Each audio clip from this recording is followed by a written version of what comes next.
Welcome to Behind the Scenes, you guys, $1 Million Zombie Flips. This is a different type of project. So my grandparents, very, very special people, they passed away, and my relatives, I have a huge family up in the Pacific Northwest. We have almost 100 cousins and aunts and uncles. We call them the Moran clan. They inherited the house, and it was a matter of what do we do next with it. They reached out. We looked at what the condition of the house was, which it was immaculate, but it was very original. And after looking at sales, I saw that a builder was most likely going to buy this house for about 1.8, 1.9 million. That, as a flipper, and this is a very special house of mine, did not sit well. And so I talked to them about renovating the house, which we did a $320,000 renovation. And we just sold it for 2.62 million. So the family made some more money, and I got to keep my grandparents' house. So when I'm cutting through the street, I don't have to look at this massive home. I get to look at the memories. It's a very special house. I'm gonna walk you through what we did. One of the weirdest renovations I've ever done because I've never had so many memories in one spot. So take a look. This house was featured on A&E's $1 Million Zombie Flips. It wasn't a zombie. My grandparents would kill me if they ever had a house, or I had a house that looks like the zombies we bought. So I'm gonna walk you through what we did, why we did it, because we did it a little bit different than normal, and I'm just gonna kind of showcase this house that has a lot of special memories for me. So first thing is, when you walked in, we had a big wall right here, and it was blocking off our view. I had my grandma's crazy wallpaper right here. I'll show you in a second. They did something really cool, but it was blocking off the flow. We had a powder room, a wall, and we have amazing lake views in Kirkland, Washington off the back, and we wanted to open this up. So on this renovation, I did spend a lot of time thinking about keeping the character and the memory of the house, but also getting the new floor plan set up inside of a budget so my family could maximize the price. That was this hard thing I was trying to balance. Don't ruin the memories, but get my family the most amount of money. The ceilings are a little low. We wanted to get this dialed in and opened up, and we took the powder room and put it over there.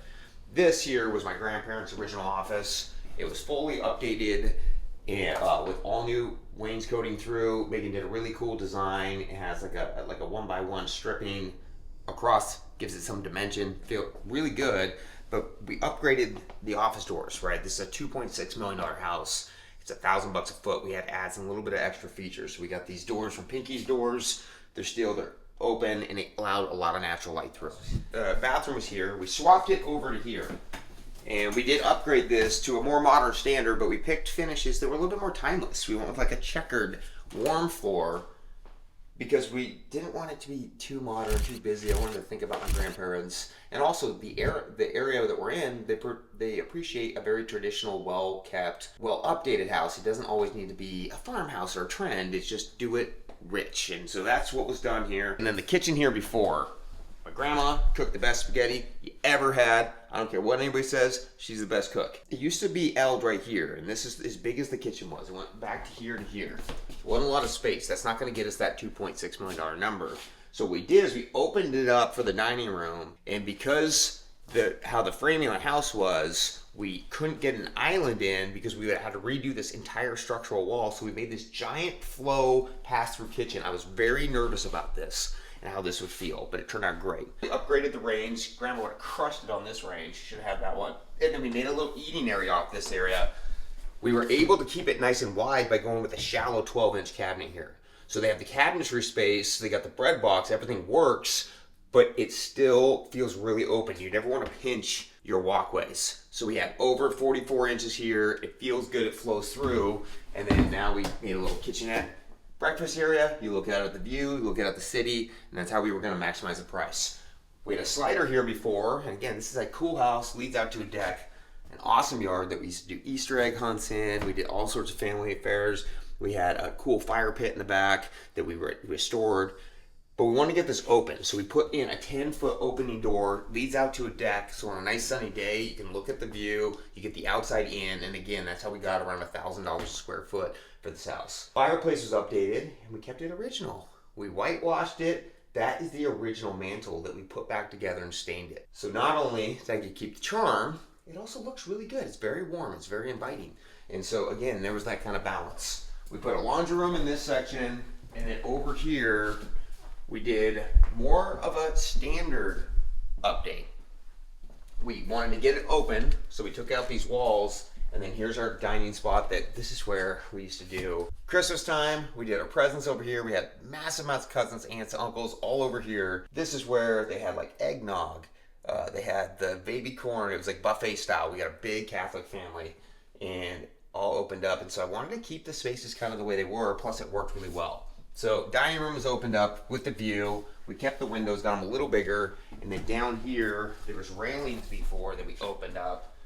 And typically I don't like keeping the sunken floor, but I did this because this is a memory of mine. When I was a kid, the tree was over there, and then it was like everyone kind of hung out in this space, and so it kind of combines it. And I was like, you know what, I'm leaving it, but also it gave us taller ceiling heights.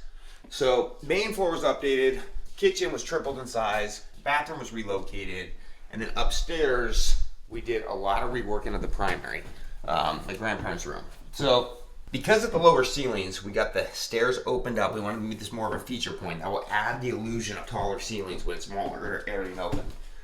We added hardwoods all the way through the main floor. And then these bedrooms were updated with all new can lights, not surface mount, but with 4 new drywall, all new carpet, all in these bedrooms. Hardwoods were brought in. And then this is where we started doing a lot more expanding. Before, the bathroom was right here. And half of this bathroom went to my grandparents' house, or grandparents' room. It was too small to service 3 bedrooms in this price point house. So we took their bathroom and we gave it to this one. And we were able to create a double vanity sink, toilet, a new tub, new tile surround, and then again, killer view right off the bathroom. We were really debating on turning this into a flex space. Come up the stairs, you had the view, but it would have required us to lose a bedroom and put a bathroom over there. We didn't want a 3-bedroom upstairs. We wanted a 4. That was important to get them the highest price because I was balancing cost and price, and I wanted to get the family the most amount of money.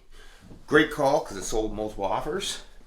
Bathrooms here, and then the primary's grandparents' room is where we really reworked a lot of things. Before, the bathroom was right here, closet was here. Big bedroom pushing through this way. The issue being is we have this view is an absolute killer. We got downtown Seattle, we have Lake Washington, and so we wanted to bring the bed up this way. We installed a 10-foot opening door, and then bed's here, and then we had to get a walk-in closet and a 5-piece bath. That was important. To get that luxury price, we got to give them all the amenities. So through here, we took this oversized room, we balanced it by putting the bed, so you wake up every morning, you get your beautiful view. We added a walk-in closet here, because that was needed to get the price point, and then we updated this bathroom. It's beautiful. Couldn't have been more proud with how Megan put this together. It's very timeless. New toilet room. We got a 16-inch floating double vanity sink. So she did a very kind of more traditional 2-shaker panel, a more natural stone countertop, and then she put this natural stone herringbone tile in. And so that's why you can give it a new feel and a new edge, but keep it really timeless. So tiles brought through here, and then we added a freestanding tub because we had to get the 5-piece. It's beautiful, wrapped a Calcutta marble all the way around, and then the bathroom and shower was massively expanded to a new mud pan, matches up with the floors, kind of has this like kind of greenish dark brown tile that looks really sharp, and it's very again, it just stays with the air of the house. And then we built in a custom bench because we did an oversized shower, the rain head, and a body sprayer. So the house fully updated. I couldn't have been more proud of it. And again, guys, this one's a little bit weird for me to talk about because it's not like a zombie that we tore apart and put back together. This was one of the hardest renovations, and those are things that we always talk about flipping is how to take your emotion out of it. But this one, the emotion stayed. I couldn't have been more proud. We took the house from being sold at 1.9. We put in $320,000 and we just got 2.62. So the family's netting about $250,000 to $350,000 more. We got to save my grandparents' house. I get to drive by it every day. No one's going to be tearing down this beautiful home. And we got to keep it the way that it was. It has the same core spaces, the kitchen, the living, the dining, and we updated it with a very timeless fashion to where it doesn't look like we stripped the character out of the house. So one of the hardest renovations I've ever done, one of the best houses in best shape I've ever done, but it was a struggle. So if you want to see the whole thing, you guys, I walked through it with my mom. Megan and Ryan helped me through this process. Make sure you tune in A&E $1 Million Zombie Flips. It's not a zombie, but it is a massive transformation. And it's a pretty cool thing that I gotta do for my family. And so that's what real estate's about. How can you use it to help your family, whether it's your immediate, your parents, your aunts and uncles, and it really can change a lot of things. So make sure you like and subscribe below. I'll be giving out all the free tips and learn a little bit about real estate and see how it can help your family next.